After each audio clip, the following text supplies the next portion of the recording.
Hello, I'm glad you're here. I'm NatsMan, and I'm reading the Bible from the beginning to the end, from Genesis to Revelations. Please join me in this journey and make God's Word a part of your everyday life. This is video number 108, and today we're reading from the book of 2 Samuel, starting in chapter 12. 2 Samuel 12. The Lord sent Nathan to David. He came to him and said to him, "There are two men in one city, the one rich and the other poor. The rich man had very many flocks and herds, but the poor man had nothing except one little ewe lamb, which he had bought and raised. It grew up together with him and with his children. It ate of his food, drank of his own cup, and lay in his bosom, and was like a daughter to him. A traveler came to the rich man, and he didn't want to take of his own flock and of his own herd to prepare for the wayfaring man who had come to him, but took the poor man's lamb and prepared it for the man who had come to him."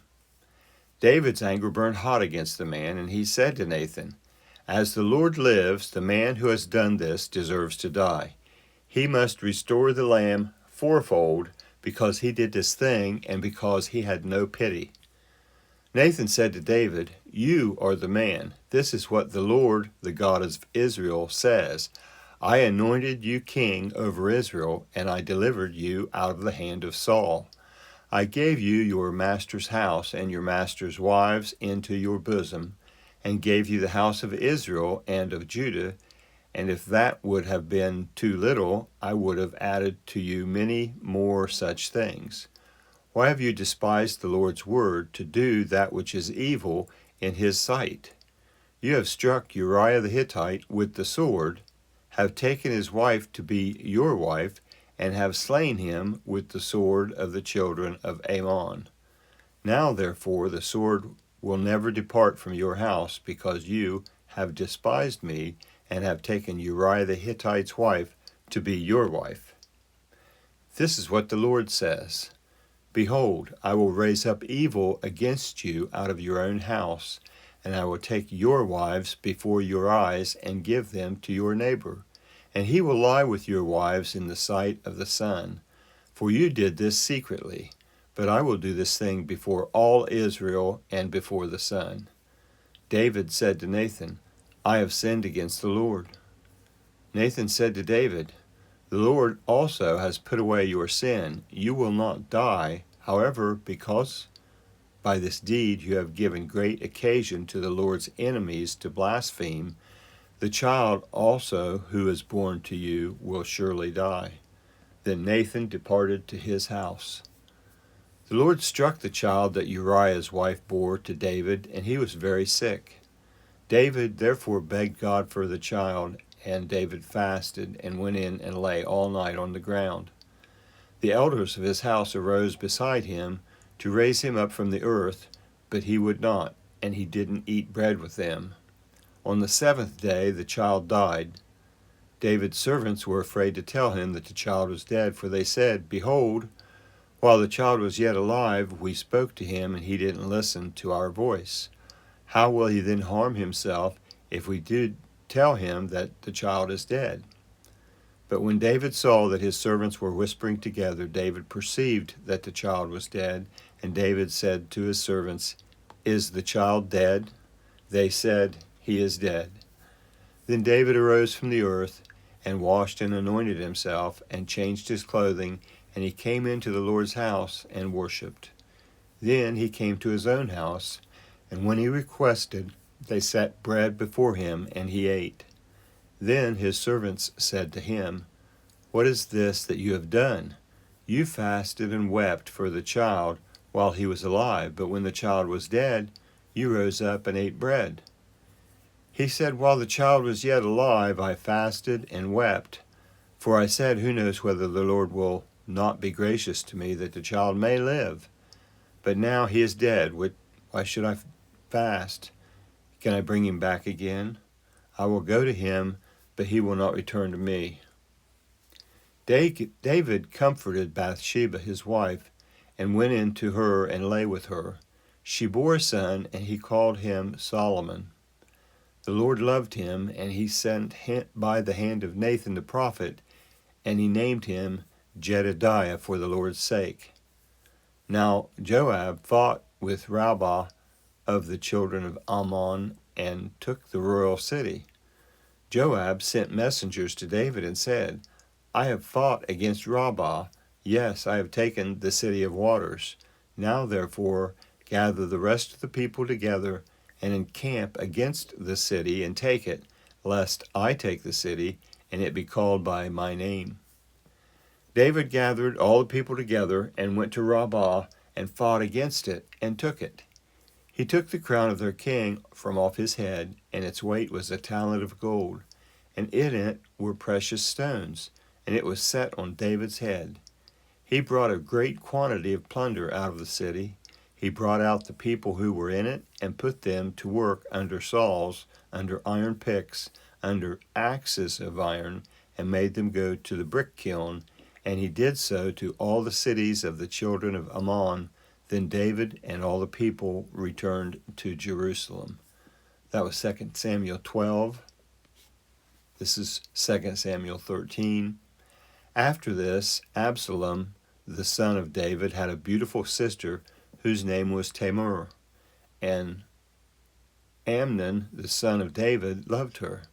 Amnon was so troubled that he became sick because of his sister Tamar, for she was a virgin, and it seemed hard to Amnon to do anything to her.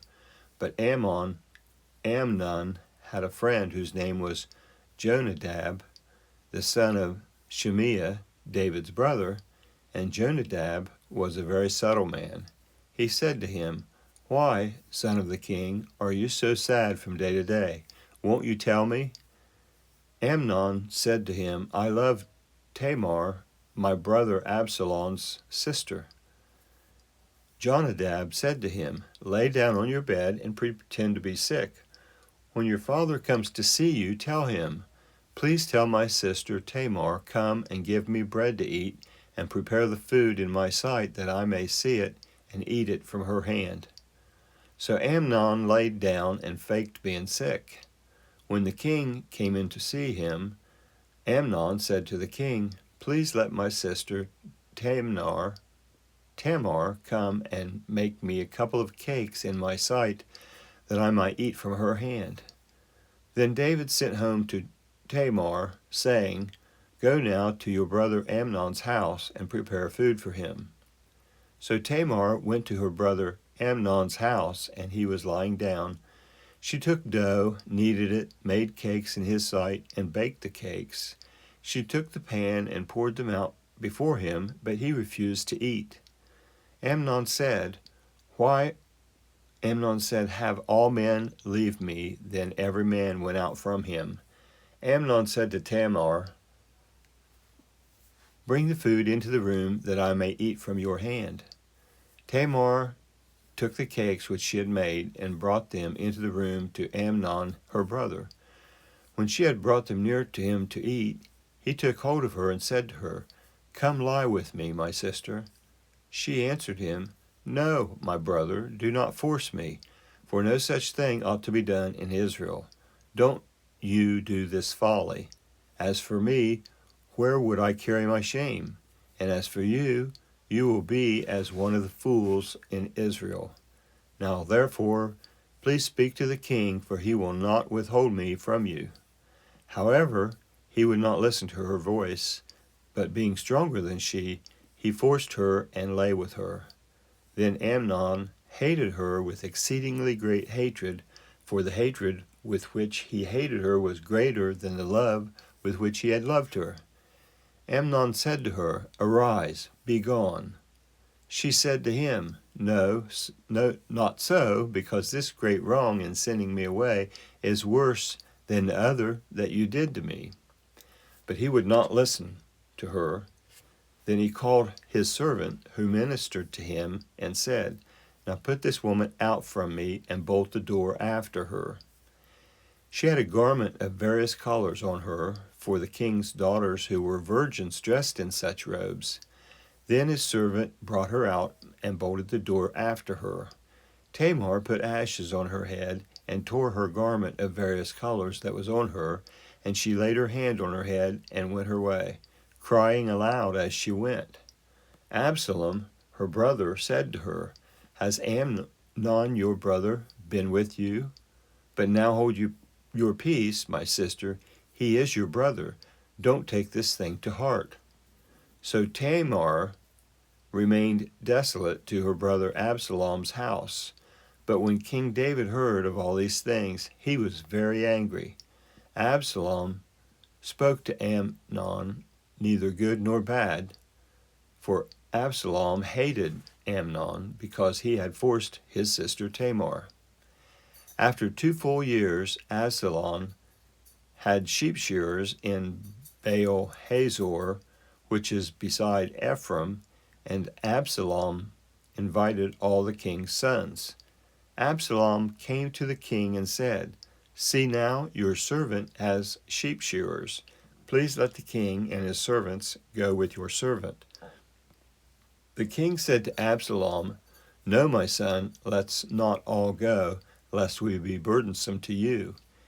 He pressed him, however he would not go, but blessed him. Then Absalom said, "If not, please let my brother Amnon go with us." The king said to him, "Why should he go with you?" But Absalom pressed him, and he let Amnon and all the king's sons go with him.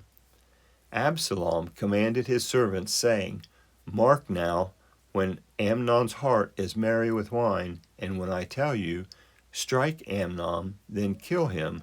Don't be afraid. Haven't I commanded you? Be courageous and be valiant." The servants of Absalom did to Amnon as Absalom had commanded. Then all the king's sons arose, and every man got up on his mule and fled. While they were on their way, the news came to David, saying, "Absalom has slain all the king's sons, and there is not one of them left." When the king arose and tore his garments and lay on the earth, and all of his servants stood by with their clothes torn, Jonadab, the son of Shimea, David's brother, answered, "Don't let my lord suppose that they have killed all the young men, the king's sons, for Amnon only is dead. But for the appointment of Absalom, this has been determined from the day that he forced his sister Tamar. Now, therefore, don't let my lord the king take the thing to his heart, to think that all the king's sons are dead, for only Amnon is dead." But Absalom fled. The young man who kept the watch lifted up his eyes and looked, and behold, many people were coming by way of the hillside behind him. Jonadab said to the king, "Behold, the king's sons are coming. It is as your servant said." As soon as he had finished speaking, behold, the king's sons came and lifted up their voices and wept. The king also and all his servants wept bitterly. But Absalom fled and went to Talmai, the son of Ammihur, king of Geshur. David mourned for his son every day. So Absalom fled and went to Geshur and was there 3 years. King David longed to go out to Absalom, for he was comforted concerning Amnon, since he was dead. That was the end of 2 Samuel 2 and 2 Samuel 13, and the end of this video. That was the book of 2 Samuel, chapters 12 and 13, on video number 108. I'd like to thank you for joining me in this project, this endeavor to read the entire Bible. I hope you enjoy listening to it as much as I enjoy reading it. Please feel free to comment if you'd like, and also please subscribe and give this a thumbs up if you enjoyed it.